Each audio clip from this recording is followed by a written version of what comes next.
I'm Dr. Jean-Yves Cherruault. I'm the head of Net Zero Pathway at Centrica Business Solutions, which is part of the Centrica Group. We've seen this morning that the energy world is changing quite rapidly. So my contribution this morning is more about how to navigate this changing world and understand the risks, but also obviously the opportunities as well. So a few words about our organization. So Centrica PLC has committed to become net zero by 2045 for Scope 1 and Scope 2, by 2050 for Scope 3 emissions, which includes all of our customers. Some of you may be in the room here this morning. And we've got an organizational structure which basically reflects that commitment and also support that commitment. So we've got the retail part of the business, which is where all the very well-known brands such as British Gas, and my colleagues are here also today, kind of sits. We've got the equivalent in Ireland. We've got a large infrastructure part of the business as well, which is about implementing some serious commitments around battery storage and solar farms, around a gigawatts of battery storage and solar farms commitment by the end of the decade. We still own about 20% of the nuclear assets here in the UK. We're also very active in the development of the hydrogen economy and all aspects from generation, storage, distribution, transmission, and the end use by the customers. The third pillar of organization is around the trading and optimization of the grids, whether that's the gas grid or the power grid. So we ensure that part of the business ensure that the volume of energy are there for the country, but also to provide the services to ensure a stable gas grid and power grid as well. I'm going to flick through a few trends that were mentioned also this morning, so I'm probably going to go quite rapidly over these trends. But ultimately, from a security of supply, the country, the UK, has become a net importer of energy rather than a net exporter, which was the case about a couple of decades ago. It's very important. That's because of a significant aspect on energy prices. But ultimately, there is a significant gap between the energy demand from mobility, power, and heat energy sectors and the native production of energy. Therefore, the country has become a net importer of energy, which poses a significant issue on the security of supply. We've got a significant increase in the mobility sector in terms of power demand, and that's the number of electrical vehicle numbers increasing over the past few years and continuing to increase over the next decade. So we've got just about 700,000 EV vehicles, purely EV vehicles in circulation at the moment. If the trends are continuing, we'll reach about 8 million by the end of the decade. So again, a significant pressure on the power grid system through the increase of power demand. In terms of electrifying the heat, there's also from UK government a significant push for heat pumps, which is a very useful technology to decarbonize heat through the electrification of heat. Currently, there's about 60,000 heat pumps installed nationally every year in the country, nationally, with a view to increase that number of installation by 10 by the end of the decade, so about 600,000 heat pumps installed per year by 2030. Again, a significant pressure on the power grid system to provide the necessary capacity to satisfy that demand. From a power demand perspective, we had a presentation from National Grid earlier today in the main lecture room.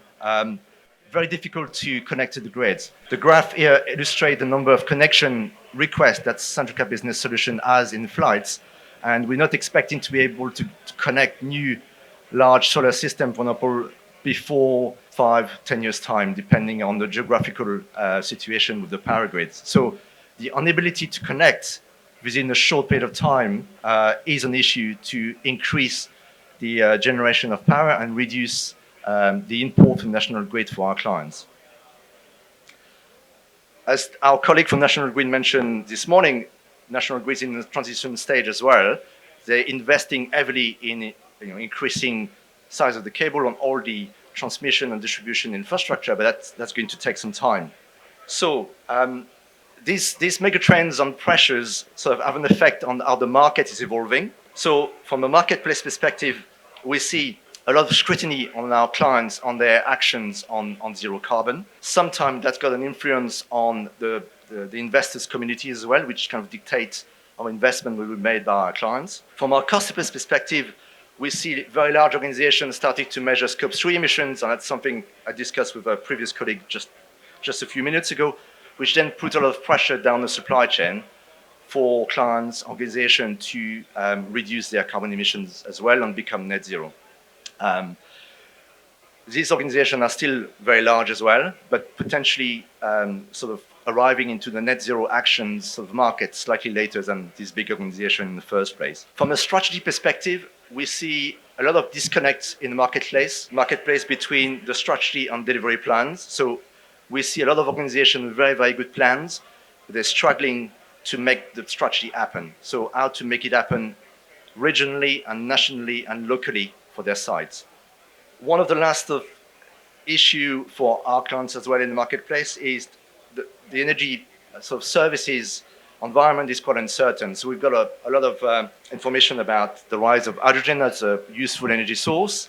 The power grid is also struggling. We've got a lot of competition at site level between decarbonization of heat and decarbonization of mobility through EV vehicles. So our clients feel quite uncertain to know when to make investment and what specific technologies to invest in. So in conclusion, our clients are quite risk adverse, and our work is to help them to become more risk aware and make the right decisions for their site and decarbonize. So we do that through our net zero or decarbonization delivery framework, which is ultimately to support organizations to understand the complexities of the energy world on every aspect related to energy and decarbonization. And ultimately, decarbonization is a very complex subject, and also to understand the capabilities internally of the organization, whether they've got the right resources, the right sort of policies and strategies in place for asset management, but also we've got the right supply chain in place to deliver the technologies that will help them to decarbonize. So the gap between the complexities and the capabilities basically will generate an alignment for success. So it will also generate an execution plan so that the clients can select the right technologies, make the right investments, and also have the right delivery plans in place.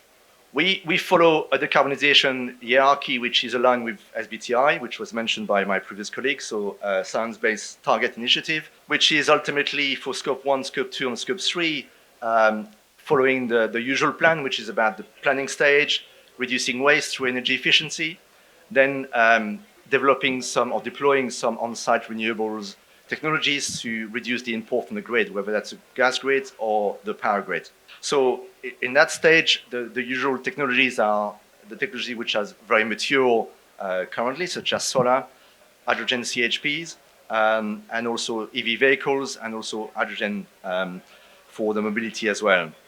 There is always an element of residual emissions, and offset can be used to decarbonize the residual emissions on the back of the stage, the planning and the energy efficiency and the on-site renewable deployment stage as well.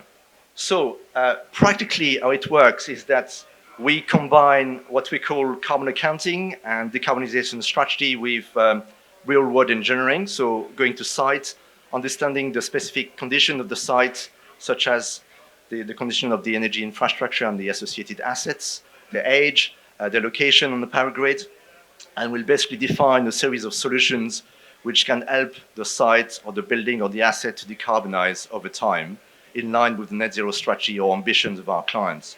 So these solutions, which I've mentioned earlier, will typically cover the decarbonization of heat, reducing the import from the grid through the use of solar, but also decarbonization of mobility through the deployment of electric vehicles, but also hydrogen for vehicles as well.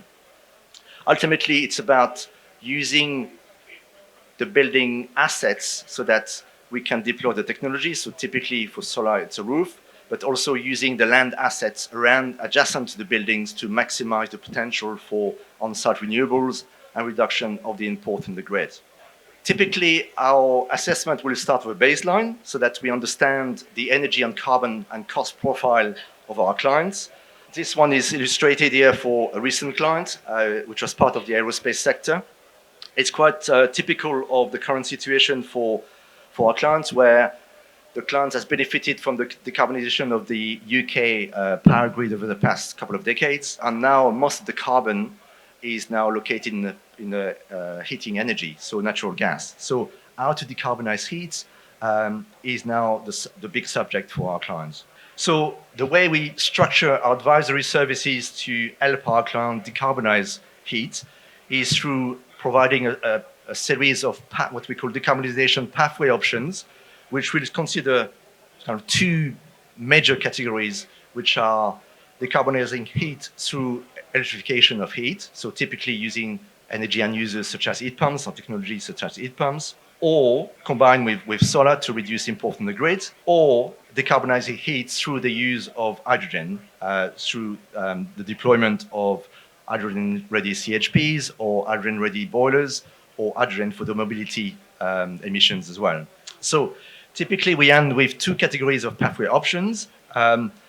Each of them has got benefits. Typically the question from our clients is, when can we decarbonize and how much is it going to cost? And when is it going to cost us? So typically the timeline of investment over the next, say, couple of decades. So these two questions needs to be answered as part of our advisory services.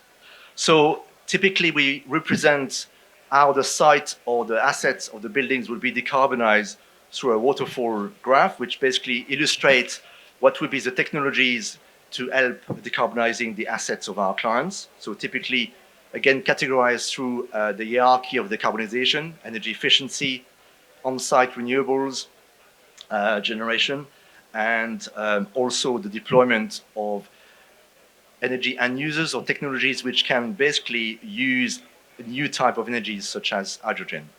So typically we will present each of the pathway options and present their carbon reduction credentials, but also their financial credentials and their energy reduction credentials as well. So typically this will be expressed in terms of simple payback period, but also net present value for our clients, so that finance divisions of our clients can understand what investment is required, what sort of financial mechanisms are available to them to facilitate and accelerate the deployment of technologies, but also when the investment will required to be made. And this is done for the two categories of pathway options, for the electrification of heat, but also for the use of hydrogen. So back to the aspect of understanding when the investment needs to be made. This is illustrating a typical kind of net zero pathway options for our clients, which include the net zero pathway options for electrification of heat or the use of hydrogen, and also include also what is an achievable and practical target year for the client. So both pathways will provide opportunities for the client to make the decisions, and both pathways will basically kind of educate the client how they're going to decarbonize over time, and also what is the performance against the do nothing of kind of inaction from the client. Ultimately, the objective is to provide the client something which is achievable, practical, and also can fit also with their investment plans as well. Typically, there are tangible benefits for our clients in terms of deploying decarbonization technologies. This involves reduction of import in the grid, so kind of energy resilience or security of supply, but also reduction of energy cost and reduction, obviously, of energy of carbon emissions. There are also intangible benefits that we call for our clients. So typically, they will use the net zero strategies to basically enhance their brand and demonstrate some practical actions on decarbonization, which are requested by their own clients and customers if they are part of the supply chain of a very large organization. That will also support some customer loyalty sort of approaches, so that they can demonstrate through the responses to procurement requirements, for example, that they are progressing on decarbonization. Obviously, that will demonstrate their carbon reduction commitment as well. And ultimately, that was mentioned this morning, ultimately regulation on net zero will increase, and that therefore that help our clients to be in advance of upcoming regulations on net zero. So I just wanted to illustrate a recent client of ours, which is also present today, which is an organization called Moog. Moog is a large UK and US mainly manufacturer within the aerospace sector. And they came to us to ask for some help to decarbonize the operations. So we provided some advisory services on how to become net zero at various levels, at site level, but also regional level and ultimately corporate level for the group as well. And ended up to define a net zero solution and target year for them of 2044, which included kind of the necessary investment to make at various points in the timeline towards 2044 to become net zero, and the associated carbon reduction and energy cost reductions as well.